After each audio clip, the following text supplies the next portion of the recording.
श्री शिवाय नमस्तु भयम। दोस्तों, जैसा कि आप सभी लोग जानते हैं कि 29 मई 2026 यानी शुक्रवार को पड़ रही है पुरुषोत्तम महीने की ज्येष्ठ शुक्ल पक्ष त्रयोदशी तिथि। और दोस्तों, यह वह तिथि है जो पुरुषोत्तम मास में पड़ने वाली सबसे बड़ी तिथि है, क्योंकि यह शुक्रवार के दिन पड़ रही है और इसका बहुत ही बड़ा और विशेष महत्व होता है।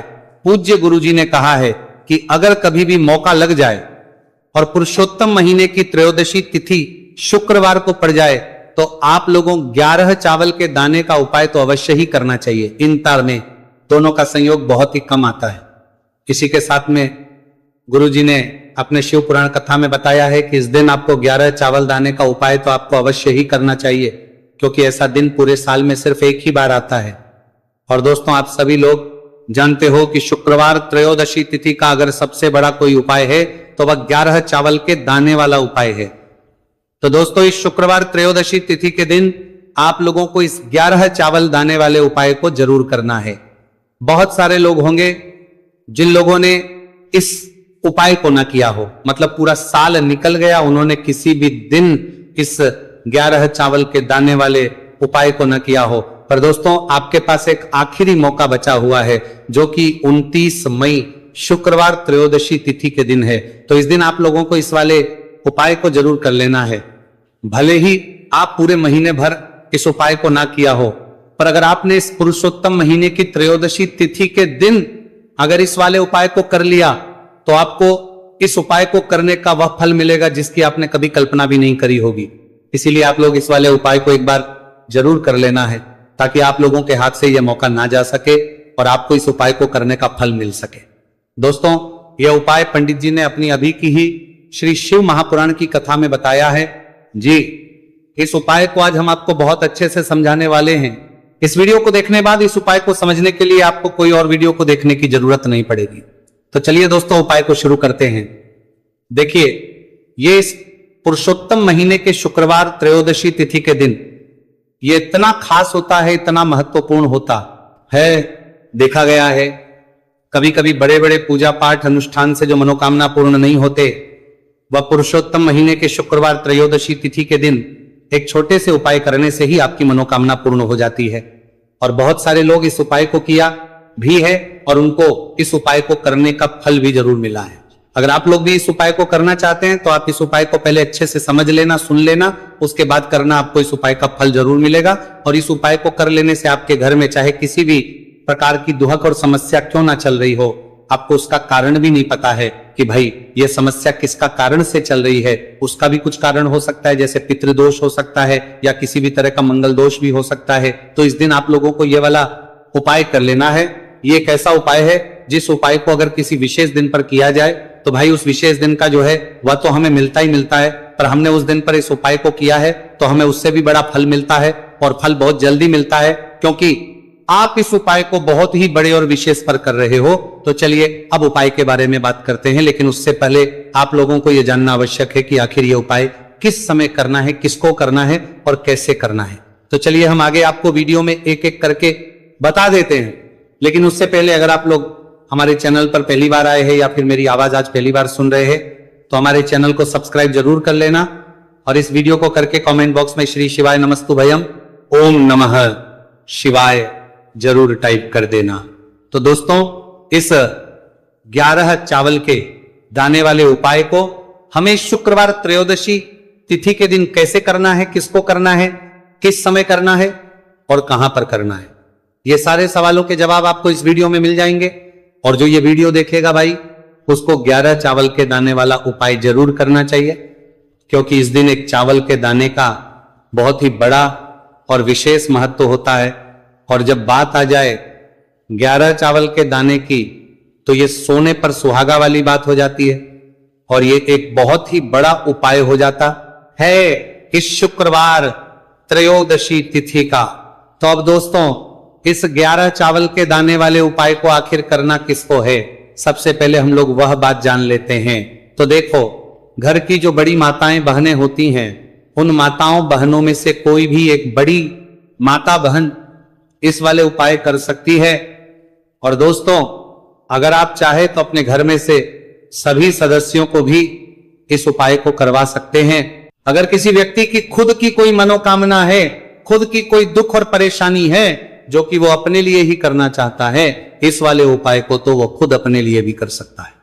बाकी अगर कोई घर में से ऐसा है जो कि अपने पूरे घर परिवार की सुख और शांति के लिए ये वाला उपाय करना चाहता है, तो भाई वह भी कर सकता है, उसमें भी कोई दिक्कत वाली नहीं है। कहने का मतलब यह है कि इस उपाय को हर एक सदस्य भी कर सकता है और पूरे घर परिवार के सदस्य के लिए, घर की बड़ी माताओं बहनों में से कोई एक माता बहन भी कर सकती है। माताएं बहनें अगर घर में उपस्थित ना हो या वह यह वाला उपाय ना कर पा रही हो, तो फिर घर का कोई बड़ा सदस्य भी इस 11 चावल के दाने वाले उपाय को कर सकता है, चाहे फिर वह पुरुष ही क्यों ना हो, उसमें कोई भी दिक्कत वाली बात नहीं है। अब दोस्तों, इस 3 बल के दाने वाले उपाय को हमें करना कहां पर है? हमें इसे शिवजी के मंदिर में जाकर करना है। बहुत सारे लोग प्रश्न करते हैं, हर एक उपाय को करते समय क्या हम इस उपाय को घर पर कर सकते हैं? तो इस वाले उपाय को आप घर पर नहीं कर सकते हो। इस वाले उपाय को करने के लिए आपको शिवजी के मंदिर ही जाना पड़ेगा। उसके बाद में दोस्तों जो अगला प्रश्न निकल कर आता है वो ये आता है, इस उपाय को लेकर के आखिर इस उपाय को हमें किस समय करना है? सुबह के समय करना है कि शाम के समय करना है? तो देखो, इस वाले उपाय को आप लोग सुबह के समय भी कर सकते हो और शाम के समय प्रदोष काल में भी कर सकते हो। अब अगर आप पूछो कि भाई सबसे उत्तम समय कौन सा रहेगा इस 31 चावल के दाने वाले उपाय को करने का, तो हम आपसे बस यही कहेंगे कि इस उपाय को आप सुबह के समय करेंगे तो ज्यादा बेहतर होगा। बाकी अगर प्रदोष काल शाम के समय भी करेंगे तो भी अच्छा होगा, उसमें कोई भी दिक्कत वाली बात नहीं है। तो अब दोस्तों अगली सबसे बड़ी और महत्वपूर्ण बात आती है, वो ये आती है कि सुबह अगर हम उपाय को करेंगे तो हमें कितने बजे से लेकर कितने बजे तक के बीच में करना है, और शाम के समय प्रदोष काल में करेंगे तो हमें कितने बजे से लेकर कितने बजे के बीच में करना है। तो देखो, सुबह जितनी जल्दी हो सके आप उपाय को करने की कोशिश करना। बाकी अगर किसी कारणवश लेट भी हो जाओ, थी देर भी हो जाए, तो 10 या 11 बजे तक भी आप उपाय कर लेना, पर 12 बजे से ज्यादा देरी ना हो।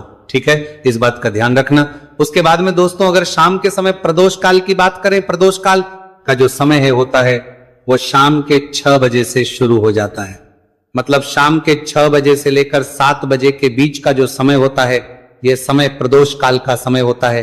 पर अभी जो मौसम चल रहा है, इस मौसम में जो है शाम बहुत देरी से होती है, तो आप इस उपाय को 7 या 8 बजे के बीच में भी कर सकते हो। मतलब शाम के 6 बजे से 8 बजे के बीच में आप कभी भी इस वाले उपाय को कर सकते हो, उसमें कोई भी दिक्कत वाली बात नहीं है। अब दोस्तों यहां पर इस उपाय को लेकर एक और सबसे बड़ी बात यह निकल कर आती है कि इस 11 चावल के दानों को हमें लेना कहां से होता है, और हमें इस उपाय को करने के साथ में क्या और कुछ भी सामग्री ऐसी होती है जो शिवजी के मंदिर लेकर जानी पड़ रही थी। तो देखो यहां पर हम आपको बता दें। सबसे पहले आप लोग ये जान लो कि ये जो 3 चावल के दाने वाला उपाय है, सिर्फ और सिर्फ आप उपाय की सामग्री लेकर कभी भी शिवजी के मंदिर मत जाना, क्योंकि हमें भगवान के सामने ये नहीं दर्शा है कि अगर हम भगवान शिवजी के मंदिर आए हैं तो अपने फायदे के लिए आए हैं। तो इसीलिए जो भी पूजन सामग्री है, उपाय सामग्री है 11 चावल के दाने, इसके साथ में आपको पूजन सामग्री भी जरूर लेकर जाना है। देखो अगर सुबह के समय उपाय कर रहे हो तो सीधी सी बात है, 1 लोटा जल तो आप लेकर जाओगे ही जाओगे। वही 1 लोटा जल अगर मिट्टी का जल हो तो बहुत अच्छा रहेगा। मिट्टी का जल कैसे बनाता है, इसके लिए हमने पहले से बहुत सारी वीडियोस बना दी है आपके पास। इस दिन एक आखिरी मौका रहेगा मिट्टी का जल शिव जी पर चढ़ने का और उपाय को करने का, बहुत बड़ा आपको इस दिन फल मिलेगा। तो इसीलिए इस दिन हो सके तो भाई मिट्टी का जल चढ़ाना, तो अपने साथ में कम से कम 1 लोटा जल तो आपको लेकर जाना ही जाना है। अगर मिट्टी का जल नहीं है तो घर का जल भी आप इस्तेमाल कर सकते हो। इसके अलावा जो भी पूजन सामग्री है, देखो 11 के दाने ये अलग आपके रहेंगे और जो आपकी पूजन सामग्री रहेगी वो अलग रहेगी। पूजन सामग्री में आप जो भी चीज लेकर जाना चाहे वो लेकर जा सकते हैं। एक बेलपत्र भी लेकर जा सकते हैं, उसमें कोई भी दिक्कत वाली बात नहीं है। वहीं अगर हम बात करें शाम के समय की, तो शाम के समय शिव जी पर जल नहीं चढ़ता है, इसलिए शाम के समय आप लोग एक दीपक तैयार कर लें जो कि गोल तीखा आटे का, शुद्ध देसी गाय का घी का होगा, है ना। इस बात का आप लोगों को ध्यान करना है। और इस दीपक को आपको घर से जलाकर नहीं लेकर जाना है, भगवान शिव जी के मंदिर में जाकर ही जलाना है, इस बात का भी आप लोगों को ध्यान रखना है। अब दोस्तों यहां पर हमें इस बात को समझना है कि ये 11 चावल के दाने हमें लेना कहां से है। क्या हमें दुकान से लेकर आना है, या हमें अपने घर से लेना है, या कहां से लेकर आना है, और कौन से चावल लेना है, क्योंकि चावल भी बहुत प्रकार के होते हैं। तो देखो इन सभी सवालों के जवाब आप लोग एक बात में सुन लो कि भाई जो उपाय है, इस उपाय में आपको ये नहीं देखना है कि भाई कौन से चावल है, कौन से चावल नहीं है। बस जो भी चावल ले रहे हो वो चावल का दाना सबूत होना चाहिए, मतलब साबुत होना चाहिए, टूटा हुआ नहीं होना चाहिए, कटा पीटा नहीं होना चाहिए। यह बात आपको ध्यान रखना है। बाकी आपका चावल बासमती हो या सादा चावल हो या कोई सा भी चावल हो, उसमें कोई भी दिक्कत वाली बात नहीं। तो सीधी सी बात है कि आपके घर के रसोई घर में जहां पर आप बनाते हो, वहां पर जो भी चावल आपके उपस्थित हो, उन चावलों में से अपनी एक कटोरी भर लेना या एक मुट्ठी चावल अलग से निकाल कर रख लेना, क्योंकि हम 11 चावल ही यहां पर इस उपाय में लेने वाले हैं। तो हमें ये चावल के दाने गिनकर निकालने पड़ेंगे, इस बात का आप लोगों को ध्यान रखना है। तो अपने उस चावल की कटोरी में से या चावल में से 11 ऐसे चावल के दाने आप लोग निकाल लो जो कि टूटे हुए ना हो, कटे पीटे ना हो, कोई दाग ना लगा हुआ हो, है ना। अच्छे साबुत चावल के दाने 31 दाने आप लोग निकाल कर रख लो, और इन्हें किसी भी एक कागज की पड़िया में या किसी एक छोटी सी कटोरी में आप लोग रख लो, ताकि यह सुरक्षित रहे, आपके एक भी चावल का दाना इधर उधर ना हो और आपका उपाय भी पूरा अच्छे से हो जाए। तो भाई जैसे ही आपका उपाय की जो सामग्री है, 11 चावल के दाने ये तैयार हो जाते हैं, उसके बाद में आपको जो भी अपनी पूजन सामग्री है, सुबह समय कर रहे हो तो एक लोटा जल और एक बेलपत्र या पूजन सामग्री जो लेकर जाना चाहो उसकी भी तैयारी कर लेना। और शाम के समय जा रहे हो तो भाई अपना जो दीपक है उसे तैयार कर लेना, ठीक है। और उपाय को करते समय शुद्धता का विशेष रूप से ध्यान रखना, ठीक है। सुबह सुबह स्नान करने के बाद ही उपाय को करने की आप लोग तैयारी करना। उसके बाद अगर शाम के समय की बात करें तो शाम के समय आपको स्नान करने की जरूरत नहीं है, पर शुद्धता ध्यान रखना है। आपको स्नान तो नहीं करेंगे, आप हाथ मुंह धोकर भी इस वाले उपाय को शाम के समय प्रदोष काल में कर सकते हैं, इसमें कोई दिक्कत वाली बात नहीं है। तो आप अपने उपाय की पूरी सामग्री तैयार करके आपके पास ही में जो आपका शिव मंदिर हो वहां पर पहुंच जाइए। सबसे पहले शिव मंदिर में जाकर आप लोगों को उपाय नहीं करना है, पहले भगवान के दर्शन करना है, भगवान से आशीर्वाद प्राप्त करना है, फिर शिव जी की शिवलिंग के पास में आना है। शिवलिंग के पास में आने के बाद जो पूजन सामग्री लेकर आए हुए हैं, जैसे कि सुबह गए हुए होंगे तो एक लोटा जल और जो भी पूजन सामग्री लेकर आए हैं आप उनसे भगवान शिव जी की पूजन कीजिए। सबसे पहले तो एक लोटा जल ही चढ़ेगा, फिर आपको एक बेलपत्र श्री शिवाय नमस्तु भयम का जाप करते हुए शिवलिंग पर चढ़ा देना है। उसके बाद में आपकी पूजन सामग्री चढ़ेगी। उसके बाद में अगर दोस्तों शाम के समय अगर आप इस उपाय को कर रहे हो तो अपने साथ कम से कम एक जो दीपक है गोलबाती का जो आप अपने साथ में लेकर गए हो, उस दीपक को मंदिर में जाकर अपनी माचिस से जलाना है और उस दीपक को शिवलिंग के पास में रखना है, ठीक है। इस दीपक को रखने के बाद ही आप लोगों को अपना ये वाला उपाय शुरू करना है। और दीपक को ज्यादा पास में मत रखना, वैसे भी गर्मी पड़ रही है, भगवान शिव जी को आंच नहीं लगनी चाहिए, है ना।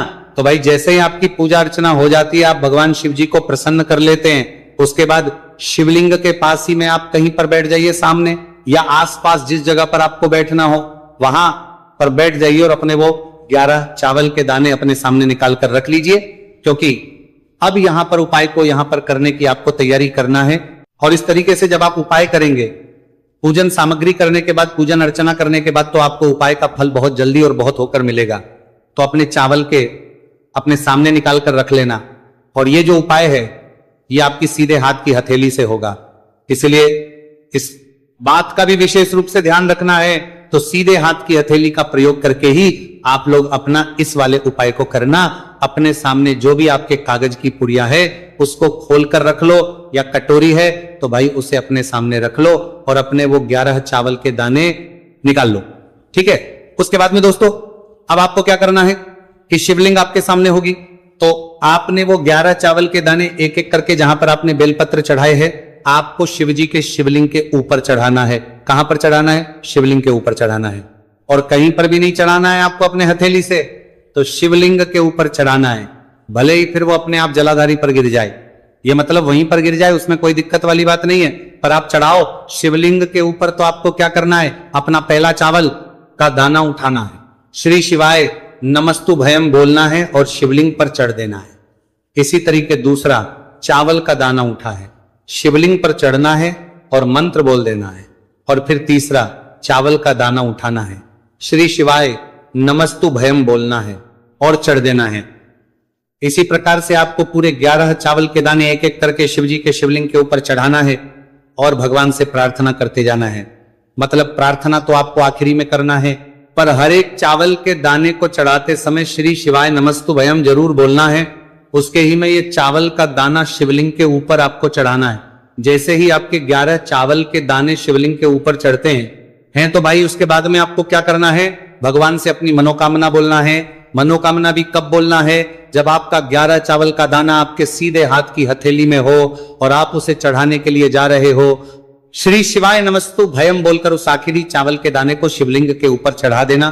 भगवान से फिर अपनी वो मनोकामना बोल देना, जिस मनोकामना के लिए आप लोग अपना ये वाला उपाय कर रहे हो, जिस भी दुहक और परेशानी के लिए आप लोग अपना ये वाला उपाय कर रहे हो, उसके बाद में जैसे ही आप अपनी मनोकामना बोल देते हो, आपका ये वाला उपाय पूरा हो जाता है। और दोस्तों, उपाय को करने के बाद आप लोगों को 2 मिनट भगवान शिव जी के मंत्र का जाप जरूर करना है। और मंत्र का जाप करने के बाद भगवान से एक और बार करना है अपनी मनोकामना के लिए या अपनी जो भी दुख और परेशानी है उसके लिए। इसके बाद में आप लोग भगवान को देखकर, भगवान से प्रार्थना करके, उनसे आशीर्वाद लेकर वहां से उठ सकते हैं और अपने घर पर जा सकते हैं। बस दोस्तों, यहाँ पर ये वाला उपाय पूरा हो जाता है। इस तरीके से जो भी व्यक्ति छोटी छोटी चीज का ध्यान रखते हुए इस 11 चावल के दाने वाले उपाय को करेगा, निश्चित सी बात है उसे उसकी मनोकामना पूरी होगी और जो भी दुख और परेशानी है वह भी बहुत ही जल्दी दूर होंगे। तो दोस्तों, ये थे पूज्य गुरु जी द्वारा बताए गए कुछ बहुत ही खास उपाय। अगर आपको जानकारी अच्छी लगी हो तो वीडियो लाइक करिएगा। मिलते हैं फिर